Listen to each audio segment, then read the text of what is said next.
आपका स्वागत है। इस वीडियो में हम आपको पुत्रदा एकादशी की संपूर्ण जानकारी देंगे। साल भर में 2 बार पुत्रदा एकादशी आती है, एक पौष मास के शुक्ल पक्ष में और एक सावन मास के शुक्ल पक्ष में। श्री हरि की कृपा से इस व्रत को रखने से या पुत्रदा एकादशी के नियमों का पालन करने से संतान सुख की प्राप्ति होती है और जो लोग पुत्र प्राप्ति की इच्छा रखते हैं उन्हें पुत्र का सुख भी प्राप्त होता है। एकादशी का व्रत भगवान श्री हरि को समर्पित होता है और एकादशी के दिन चावल का और अन्न का त्याग किया जाता है। ऐसी मान्यता है कि जो भी दंपति इस व्रत को पूरे विधि विधान और श्रद्धा के साथ रखते हैं उन्हें संतान सुख अवश्य मिलता है और इस व्रत को रखने से सभी पापों का भी नाश हो जाता है और अंत में मोक्ष की प्राप्ति होती है। इस दिन श्री हरि की पूजा पीले फूल पीले फलों के साथ साथ तुलसी दल से की जाती है।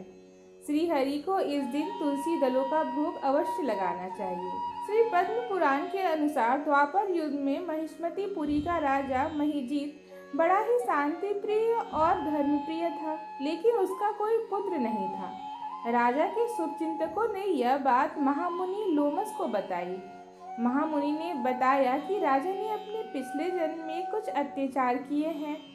एक बार एकादशी के दिन दोपहर के समय में वह एक जलाशय के पास पहुंचे, जहां पर उस समय उन्होंने एक गाय को पानी पीते हुए देखा। उन्होंने उसे रोक दिया और खुद उसे हटाकर पानी पीने लगे। राजा का ऐसा करना धर्म के सर्वथा विपरीत था। पूर्व जन्म में कुछ अन्य पुण्य कर्मों के कारण वे अगले जन्म में राजा तो बन गए, लेकिन उसे एक पाप के कारण अब तक संतान विहीन है। महामुनि ने आगे बताया कि अगर राजा के सभी शुभचिंतक श्रावण मास के शुक्ल पक्ष की एकादशी तिथि को विधि पूर्वक उपवास करें और अपना पुण्य राजा को दान में दे दे तो उन्हें अवश्य संतान की प्राप्ति होगी। तब महर्षि के कहने पर प्रजा के साथ साथ राजा ने भी यह व्रत रखा। महीनों के बाद इस व्रत के प्रभाव से रानी ने एक स्वस्थ पुत्र को जन्म दिया। मान्यता है कि तभी से इस एकादशी को श्रावण पुत्रदा एकादशी कहा जाता है। जो भी भक्त सच्ची मनोकामना से पूर्ण विश्वास के साथ इस दिन श्री हरि की पूजा करके उपवास करते हैं, श्री हरि उनकी सभी मनोकामनाएं पूर्ण करते हैं। साल 2023 में सावन मास की पुत्रदा एकादशी 27 अगस्त रविवार को और एकादशी का व्रत रविवार के दिन ही रखा जाएगा।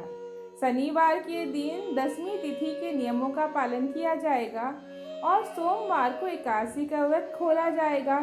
एकादशी तिथि प्रारंभ होगी 26 अगस्त शनिवार के मध्य रात्रि यानी 27 अगस्त रविवार को 12:09 और समाप्त होगी 27 अगस्त रविवार की रात को ही 9:32 पर। रविवार के दिन सूर्योदय का समय होगा सुबह 6:11 पे, सूर्यास्त का समय होगा शाम 6:45 पे। ब्रह्म मुहूर्त का समय रहेगा सुबह 4:34 से लेकर 5:22। अभिजीत मुहूर्त रहेगा दोपहर 12:03 से 12:53 तक और राहु काल का समय जो कि अशुभ मुहूर्त कहा जाता है शाम 4:30 से लेकर 6 बजे तक रहेगा।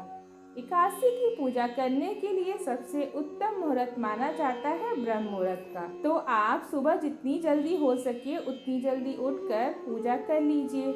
द्वादशी तिथि प्रारंभ होगी 27 अगस्त रविवार की रात 9:33 से और समाप्त होगी 28 अगस्त सोमवार के शाम 6:20 पर।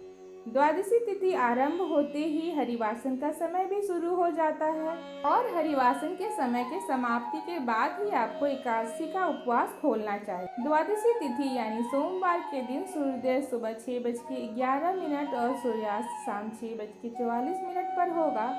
ब्रह्म मुहूर्त सुबह 4:35 से लेकर 5:23 तक रहेगा और हरिवासन का समय समाप्त होगा 28 अगस्त सोमवार की सुबह 4 बजे तक। राहु काल का समय रहेगा सुबह 7:30 से लेकर 9 बजे तक। एकादशी का उपवास किस समय खोला जाएगा तो सोमवार के दिन एकादशी का व्रत आप खोल सकते हैं सुबह 6:12 से लेकर 9:45 के अंदर।